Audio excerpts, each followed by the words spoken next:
really hate leaf blowers.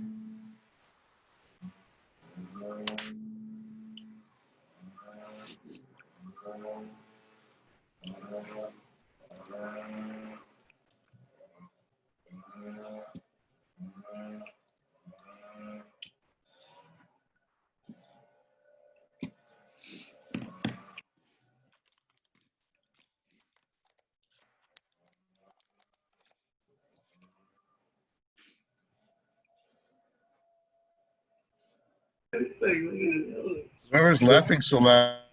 Yeah, Luke, you might want to mute everybody. Yeah, I'm gonna mute the person. There we go.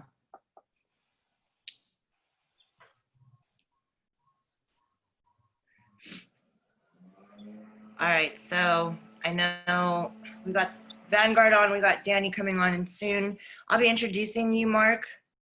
I'll be kind of introducing everybody, and then we'll get right into it. Great. Yep. So we'll just wait for, there's Danny.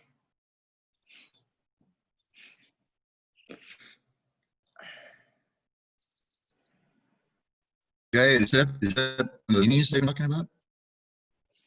What was that? Is that one of the beanies they've been talking about, Guy? I can't really see it. Oh yeah, it's a pretty cool beanie. But it's white. It looks white. It doesn't look green because it's because of your bright green. It's very bright green. It's because of your background. It doesn't look green. I think it's just my really poor computer image.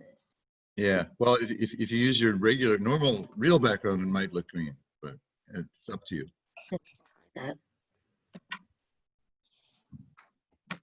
So you might want to ask what media are here. Okay.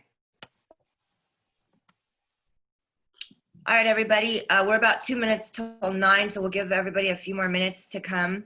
But if you wouldn't mind announcing yourself in the chat if you're from a media outlet so that we know where you're from. We have our legal observers here joining us.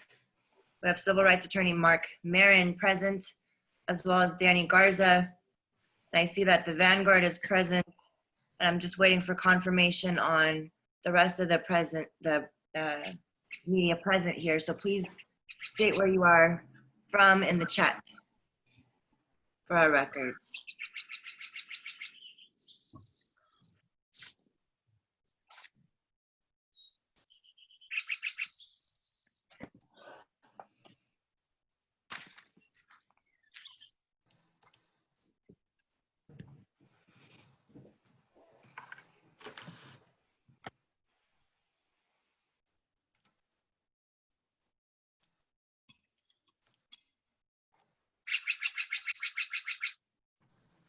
That's someone's echo. I just want to make sure.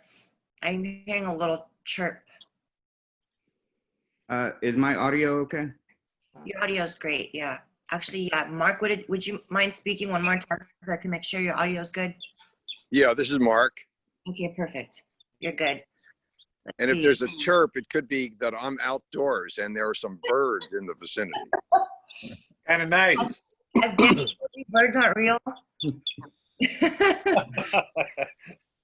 I don't know if he's told you that, but maybe he'll tell you later. Okay. Yeah. I guess you haven't given him the flyer, huh, Danny? No. That'll be a fun one for us later. I still have that.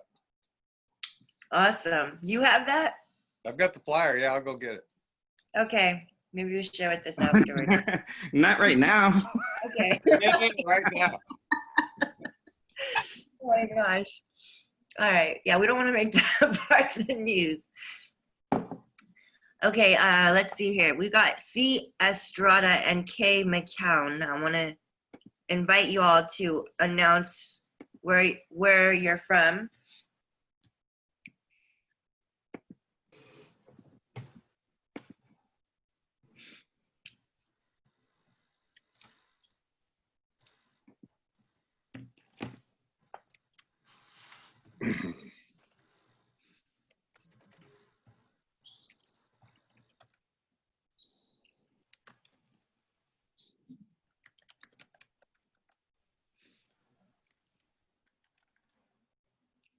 Birds aren't real. The government, they're drones. Oh my gosh. Right? We heard chirping and that's where it took us. Birdsaren'treal.com. It's a real thing. All right. I would like them to announce themselves, but it's fine. We're gonna get started. Are we ready to go? Actually, I'd wait a couple more minutes for people to show up, to be honest with you. Okay. I would also like for people to announce where they're from. So I'm just gonna call them out on that. Vanguard, please let us know when you'd like us to get started. And hello all, I'm Sarah Meisestan. I'm a reporter with Capital Public Radio. Thank you. Thank you for doing that.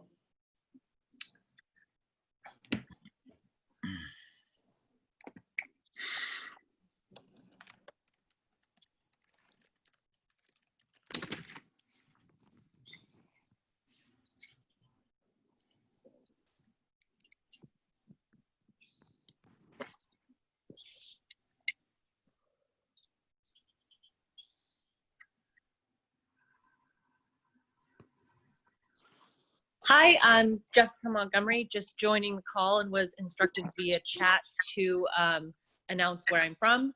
I'm a volunteer with NLG Sacramento. Thank you.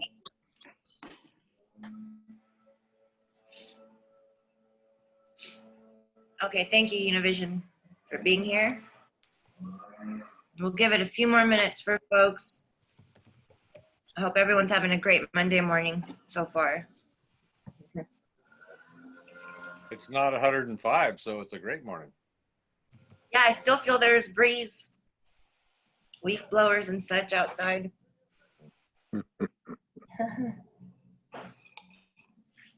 I might close that window real quick.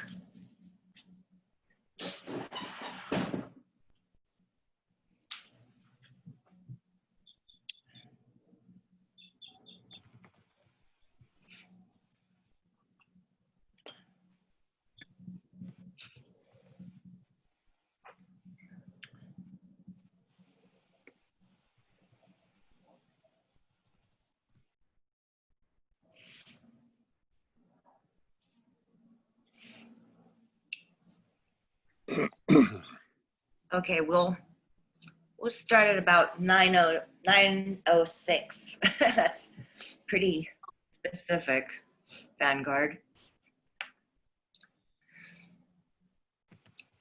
Okay,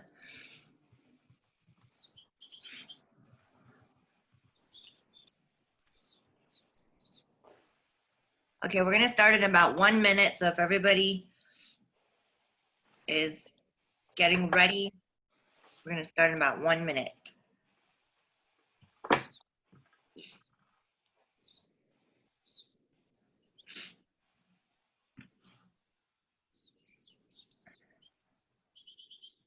Liz, can you open screen share or enable screen share? Oh, is that not enabled? Let me check.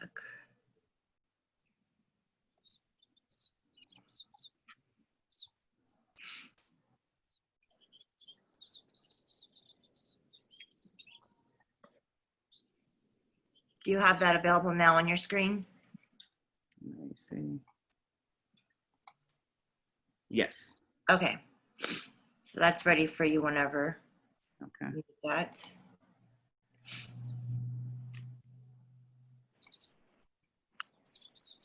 Okay, we're going to get started. Thank you all for being here. Good morning. My name is Elizabeth Kim. I'm the president of National Lawyers Guild Sacramento chapter. We're here to announce the criminal filing of a criminal complaint by Danny Garza, who is a legal observer who unfortunately was met with extreme police brutality at the protests resulting from the George Floyd murder. And he was clearly a non-participant, as he will explain, was wearing a hat that was clearly identified as an NLG legal observer at a peaceful demonstration when he was violently attacked by Sacramento Police Department. There has been a series of such attacks by law enforcement around the country and also here in Sacramento. And this attack has been on legal observers as well as journalists and other non-participants. So here we want to make an announcement that that must stop here locally and across the nation. I want to introduce Mark Marin, our civil rights attorney, who will be on this case. And I'm sure you have noted that he is also a member of National Lawyers Guild. And we also have legal observers on Zoom here to show support and solidarity for this very important cause that needs national and local attention so that this act of brutality by the police is stopped against our volunteers who are here to defend our Constitution and defend human rights and as non-participants at these protests. Mark, if you'd like to start with your comments, please. Well, yes, I'm thrilled to be here, Elizabeth. Danny, of course, is the front line speaker at this press conference because he not only was injured, but he has taken the initiative of requesting that a criminal complaint be filed against the officers and the police department for authorizing this outrageous use of force. But just to recap very briefly, as a result of these demonstrations, the city itself was in Sacramento was threatened by an outpouring of outrage at police violence. And how did they respond? With more police violence. Instead of recognizing that protests were not only a natural part of the response to this kind of repression that we've seen, they increased the repression and escalated by using new types of weapons that had previously not been used against unarmed, peaceful protesters. And that has resulted in injuries to multiple people who have come together and asked us to file, and we have filed, a class action civil rights complaint in federal court to stop the use of projectiles against peaceful protesters. And we can talk a little bit more about how that action may very well result not only in these practices being enjoined, but in significant compensation being paid to those peaceful protesters who were injured as a result of the decision to fire on the crowd at random and also to target specific individuals such as Danny Garza. So perhaps Danny would like to proceed. Thank you. Yeah, thank you, Mark and Liz. Yeah, so essentially there's no reason to shoot me. I do believe there was some retaliatory action behind the attack because I was there as an NLG legal observer filming their use of excessive force on other protesters from a close distance. There's no legally justifiable reason to attack me in that manner, to shoot me in the face. And I believe it was nothing but intentional, malicious, and criminal. For far too long, law enforcement, they've acted as though they were above the law. And shooting me, a clearly marked legal observer, in the face is just the latest manifestation of this type of hubris that the police continues to have. I am asking for a criminal complaint to be filed. I would like the district attorney's office to take it seriously, to look into these allegations, and essentially, eventually prosecute the responsible parties. This is something this district attorney has not done. They have not held officers accountable. It's something the department rarely does to hold their officers accountable when they use excessive force. And I'm asking everyone to meet this moment in this country where we say no more. Our law enforcement officers are not above the law. They're the same as us. And if they get a criminal complaint, they can defend themselves in court just like the rest of us. And if they did nothing wrong, they have nothing to worry about, just like the rest of us.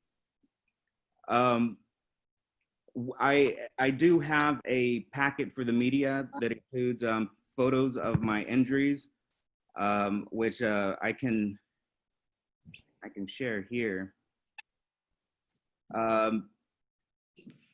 This was the attack. This is what they did to me. And I am still, a month later, feeling the effects of the concussion that this caused. So I am asking the police department, the city of Sacramento, the district attorney's office to roll with the rest of the country in this historic change of police accountability.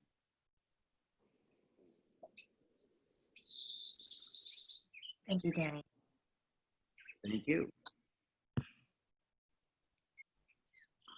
Does anybody have any questions?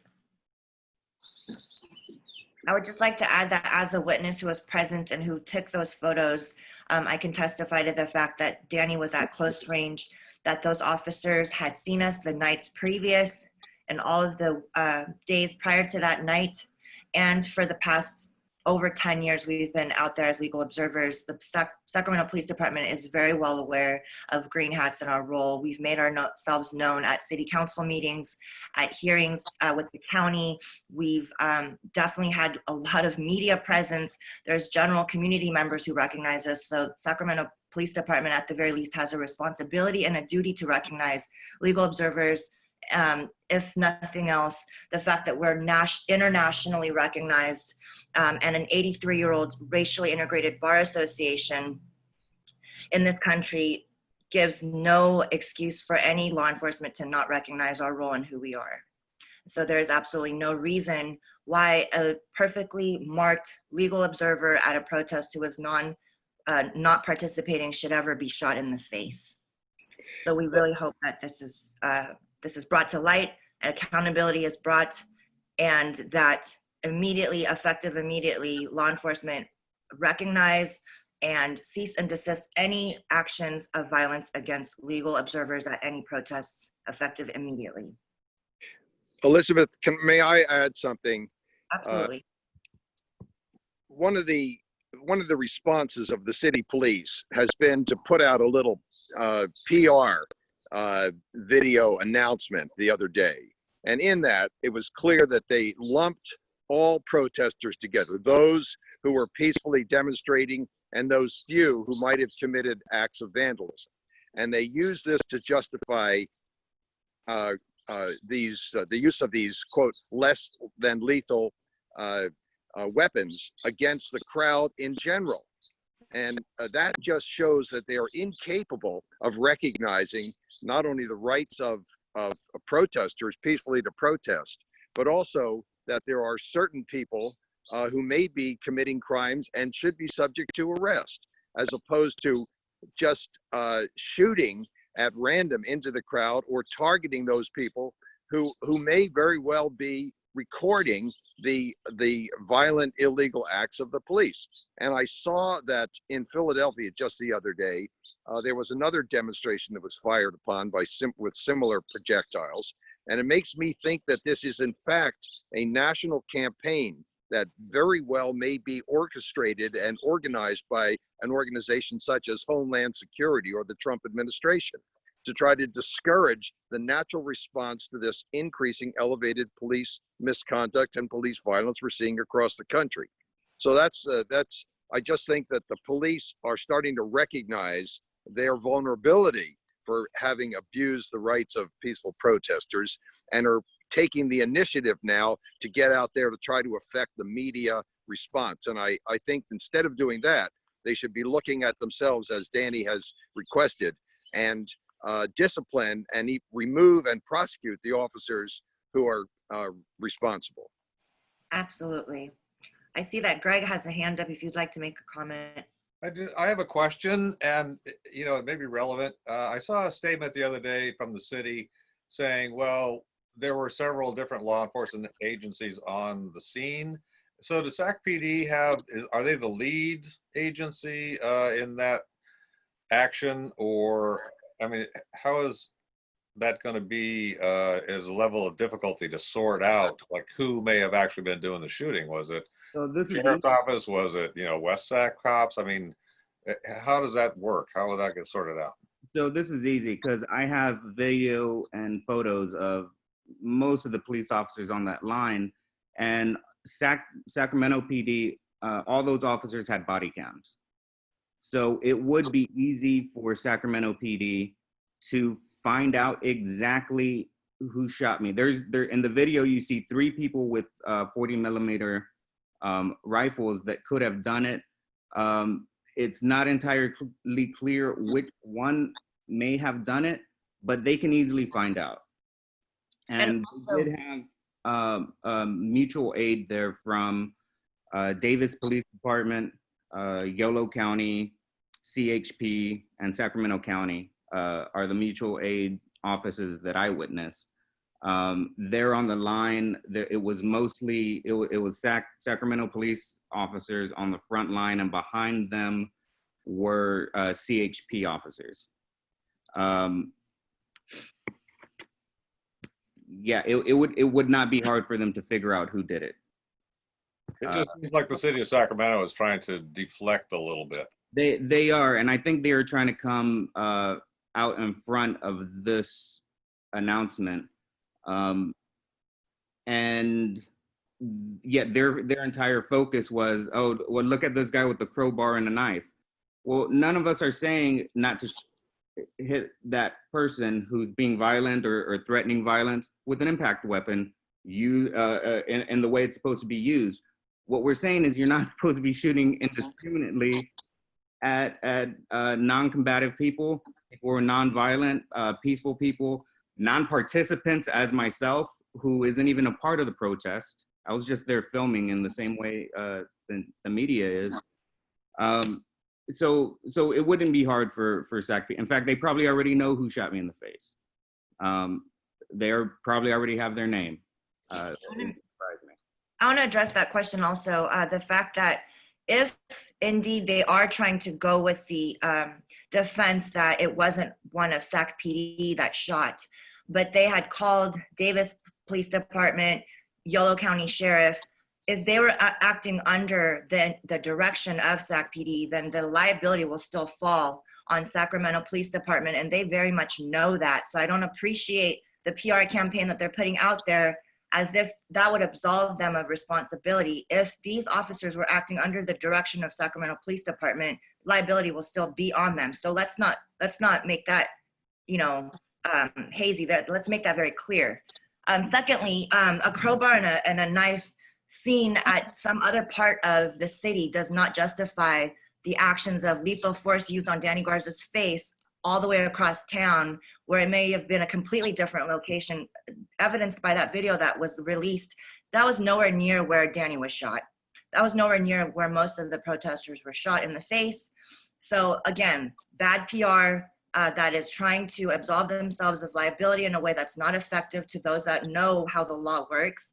And it's really to trick the rest of the viewers and the audience that are not well-versed in law and how liability works. So I don't appreciate that either. And thirdly, if that was justification to use force all across the board, then what kind of accountability would there be on law enforcement to use any kind of justification like that to continue to use lethal force or non-lethal force that can be lethal to any protesters and any non-participatory legal observers and medics and journalists that are on the scene. So this can be a slippery slope that can be very dangerous as we see a continuance of civil rights movements across the nation. So we really need to nip this right here and right now. Can I have a follow-up question, Liz? Sure. So we've discussed this among ourselves, and there seems to be still some question as to whether or not there actually is a policy on SAC PD's, in their manual about if they're going to be shooting at the crowd, rubber bullets specifically, where are they supposed to be aiming? I mean, I've heard on one level that they're supposed to be aiming at the feet or bouncing it off of the ground in front of the people. And then other people are saying that there really is no policy. They could just fire away. So I think that might be an interesting question. And I would just add that I was there that night, right there in the middle of it all. I mean, I saw you guys. If you need me for anything, you know, I'm more than available to you. I remember you were at that adjacent corner, not very far from where the shooting happened. So I do appreciate that. And I know that you had a visual out there with us that night. I know They were shooting David right had, past us there down the 21st Street, and the tear gas canister landed about 15 feet away. So Right. flashbangs going off everywhere. I remember it very well. So yeah. to get, I do want to make a quick comment that inadvertently in some of the discussions that I've had, it's been said that the policy is, and we have to dig into this and get this verified, of course, but there is a policy where they are directed to shoot directly at the face because they shoot at the body, that it doesn't stop them, which I think, again, if that's true, it's very concerning because there is a policy that allows for that. let me interrupt real quick. So the answer to your question, as far as where and how they're supposed to shoot, the answer to that is I don't know, but I'm gonna find out. All right. But included in the packet going out to the press today will be Sacramento PD's use of force manual, where it clearly describes all the use of force, its definitions, when it's allowed. So that's going to go out to everybody today. Media will be receiving that shortly after this Zoom conference closes. Yes, but I do want to state that there were unofficial conversations that I've had with law enforcement that verified that it is part of their police policies, and we'll verify this, like I said, that they are instructed to shoot at the face, which if that's true, I think that's concerning, and even if that's not true and they did that anyways, it's still concerning. Either way, it's concerning and it needs to be changed immediately. Yeah, and if that is true, that would be considered deadly force as defined by SAC PD's own use of force policy. That shooting those impact weapons to the head would cause serious bodily injury, and that is considered deadly force. So let's make that very clear that under Sacramento PD's own use of force policy, they used deadly force against a legal observer. That's their policy. David, did you have a question? Yeah, two things. One, just to follow up on what Danny just said. I have followed this in other parts of the country, other parts of the world. There are cases where this exact type of weapon has in fact killed people. It is, to call it non-lethal is really a misnomer. And from what I saw, I wasn't there that evening, but from what I've seen in the photos, Danny, if it had been like an inch lower, you probably would have lost an eye. And I think that's something worth mentioning. Correct me if I'm wrong, but certainly that's what it looked like. The other thing, what I wanted to ask was, essentially you are asking the district attorney to file criminal charges. Is there any other tactic at your disposal if she ignores you and refuses to do that? So I will be sending a carbon copy of my citizen's complaint to multiple agencies. California Attorney General's office, they have a civil rights office there. It's going to go to the U.S. Department of Justice Civil Rights Division, and I'm also going to. I know that Sacramento has gotten letters from the UN before on our treatment of the homeless. So I'm going to send it to the Special Reporter of Freedom and Expression at the United Nations.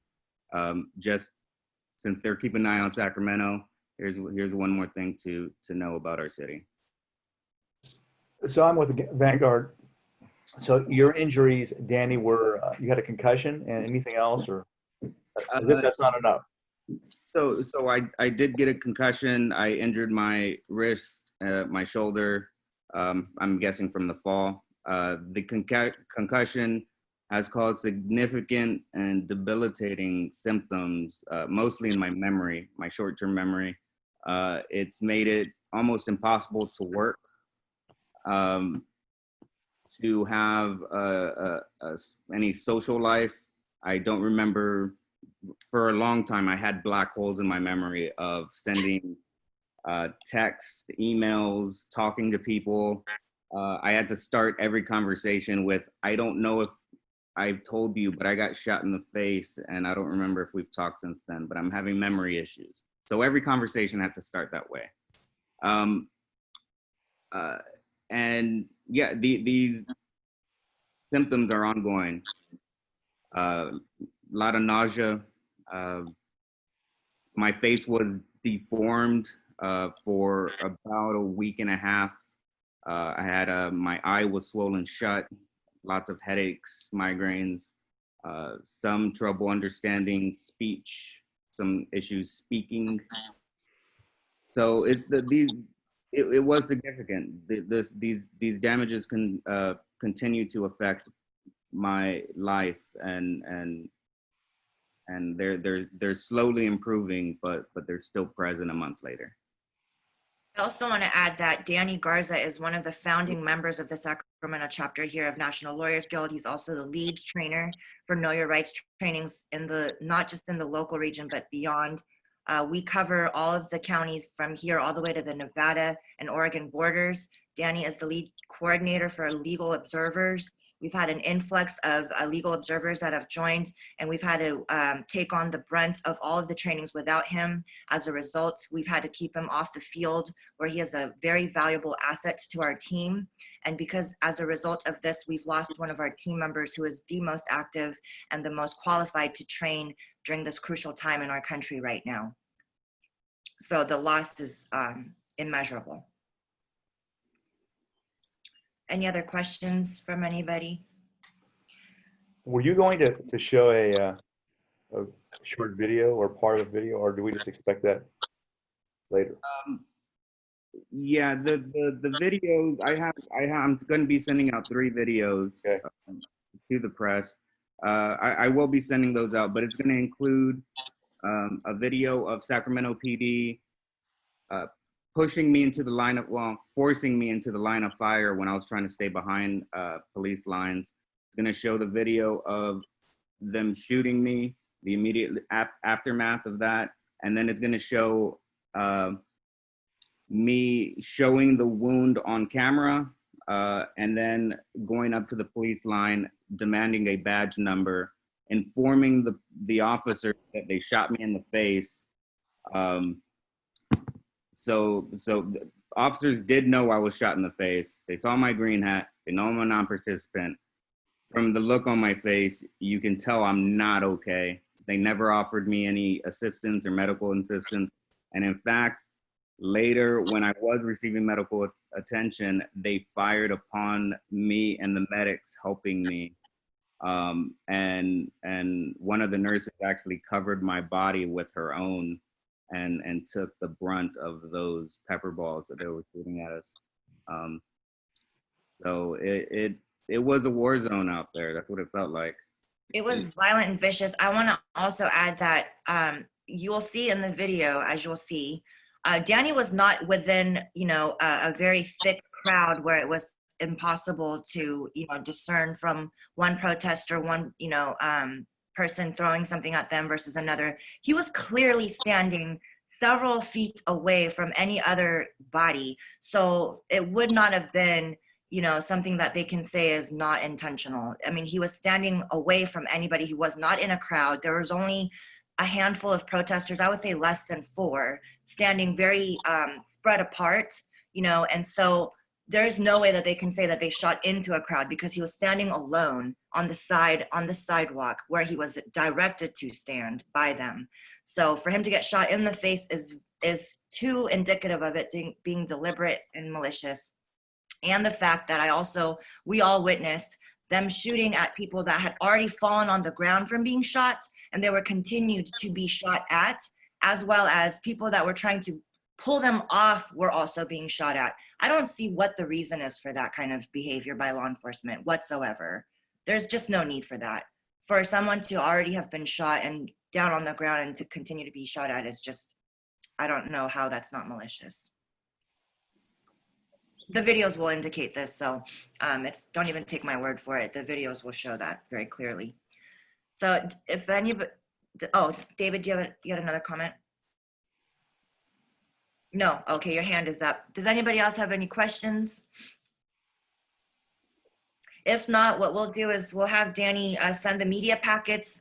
And of course, please contact Mark Marin's office if you have any further questions. He'll be available for further comment. And we hope that everyone stays safe out there and that the media does your due diligence to bring truth and light to this very important issue. And we will be cooperative with whatever information you need from us. And we thank you very much for your time this morning and for your continued work in the field. Thank you very much. Thank you, Elizabeth. All right, thank you. Thank you, All right. everybody. Yeah, Right. thank you, LOs. We appreciate you.